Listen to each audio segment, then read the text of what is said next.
right, let's answer some questions. John Pascal asks, what's the unofficial Deshaun Watson trade deadline? In my view, I mean, unofficially, I just think you got to get it done and you got to put it through on March 17, because what happens is teams that are interested in Deshaun Watson are going to go find other quarterbacks, and then they're not going to be in a position to trade for Deshaun Watson. So, yeah, at the very latest, the draft, but I think you got to get this thing done and in place so you have maximum suitors at the table, because if you don't, if you wait around, teams aren't going to wait around for you, and they're going to address their quarterback needs elsewhere, and those teams are going to drop out of the mix, and it's going to be harder to maximize the leverage, Charean. Mike, you made the great prediction before the season started that the Tampa Bay Buccaneers will win the Super Bowl. Today is, February 11th? I'm going to make the prediction because I know that the Texans are not looking at the trade Deshaun Watson as of today. I'm going to make the prediction that this drags out beyond the draft and Watson holds out and they come to a head at some point over the summer, which was far too late, in which case the Texans gets far too little that they should get for Deshaun Watson. I just have a feeling this is not going to end well for the Houston Texans. Yeah, see, the problem is the Texans have done nothing in recent months to show us that they know how to properly solve a situation like this and how to maximize their leverage. And it will be very easy for a guy like Jack Easterby and Cal McNair, who haven't really been around the block many times, to make the smart, objective decision free of any passion or desire to be tough or send a message or not let the inmates run the prison, which was the catchphrase for the organization a few years ago. And they're potentially going to put themselves in a spot where it's going to be painful, it's going to continue to be a distraction, it's going to continue to hover, and they're ultimately going to get less than they could have gotten when they realize that's their only play. Because I think Watson has made it clear that's their only play, and I'm not convinced they're going to do the right thing. Dr. J144, are the Texans at risk of doing anything which would anger the other 31 owners, or would the other 31 be happy to see a franchise implode like this? Franchises are both competitors but also colleagues, correct? And that is true, but the teams that get it, the owners who get it, are very happy to have a collection of competitors who don't get it, because it doesn't get so bad that it affects the collective ability of the football teams in the NFL to earn money. I mean, the NFL isn't going to start losing money because there's a dysfunctional team. So it's good. You just cross them off the list. This is a team we don't have to worry about. So I don't think it's ever going to get to the point where the other 31 owners are wishing for the opportunity to force a sale or something like that. They like having dysfunctional teams around, and they're not going to have any complaints about the Texans being dysfunctional, Charean. You look at how long the Texans, I don't want to say dominated the AFC South, but they certainly were competitors in the AFC South and won a number of division titles. I think the other teams in the AFC South are thrilled with what's happening in Houston. They will be thrilled if Deshaun Watson gets traded. That's one less team that they have to worry about in the division every year. When you look at the Colts and how close they came to losing both the games against the Texans this year, they'll be happy if Deshaun Watson leaves and the Texans are in dysfunction for a long, long time.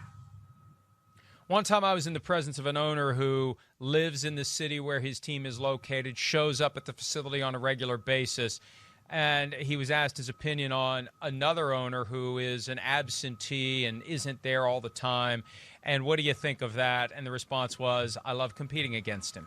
And that's the mindset. That's the attitude. The owners who know what they're doing very much like to have owners in the league who, by all appearances, don't know what they're doing. Matt Evon, with the salary cap shrinking, should free agents wait a year to sign long-term deals and ride out 2021 on one-year contracts? Well, I think what they should do preliminarily is see what's out there.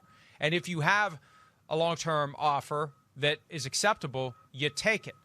But if you don't get an offer that you think is appropriate to your skills and abilities, then that's when you do the one-year deal. But when you're talking about really good money for 1 year versus generational wealth, life-changing money on a long-term deal with full guarantees and all the bells and whistles, if you're one of those guys, then you take it. I don't think you enter the process saying, I'll just take a one-year deal and do it all over again next year. That's your fallback, Charean, once you realize that the money isn't going to be there the way you thought it was. Yeah, you look at some of those free agents in Tampa specifically, Mike, Chris Godwin, Levante David, Shaq Barrett. If those guys get long-term deals elsewhere that are acceptable, and I think all three might, then you go take that. If they don't, then I think they should return to the Bucs for a one-year deal for whatever the Bucs are going to give them and go try to win another Super Bowl. That's probably their best option. But if they get those long-term deals elsewhere, you have to go. You have to go take that money because, as you said, Mike, it's generational wealth and it sets you up for the rest of your life. Shaq Barrett said earlier today on Sirius XM Mad Dog Radio that it's time that he break the bank. Now, the Buccaneers could tag him again at $18.99 million for 1 year. The ideal situation would be to finally work out a long-term deal, but that's just one of the issues that the Buccaneers are going to have. And frankly, if they do a long-term deal, the cap charge for this year would most likely be significantly less than $18.99. That's another reason for the two sides to work something out. But $18.99 is the starting point on a long-term deal because that's the bird that he has in the hand. At Jimmy Luck, will we see more and more players try to force trades? Will we see non-quarterbacks do this too? Well, Jimmy, it started with non-quarterbacks. It started with Antonio Brown 2 years ago. And we talked last week to Stephon Diggs about it. You know, all it took was one tweet. The day that Kirk Cousins got his extension, coincidental, possibly, not coincidental, possibly, that's when Stephon Diggs took to Twitter, and by that night they had a deal.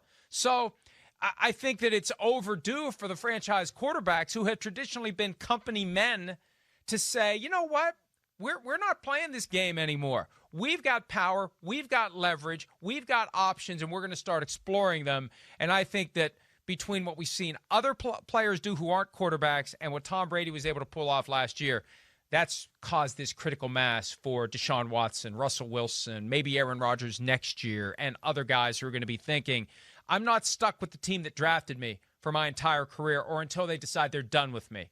I can force the issue if I'm not happy where I am. Yeah, you look at Jalen Ramsey, Khalil Mack. I mean, the list is long, Mike, of non-quarterbacks who force trades, and that's what set all this up for quarterbacks to go, hey, we should be doing the same thing. And now here they are. We're going to see a lot of these, I think, this offseason, probably into next year. What's Jamal Adams going to think if Russell Wilson gets traded?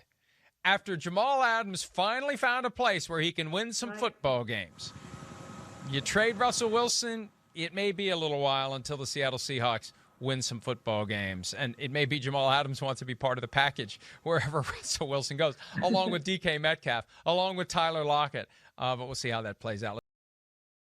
Hi, I'm Mike Tirico, and thanks for watching. Make sure to hit subscribe for the latest news and highlights from NBC Sports.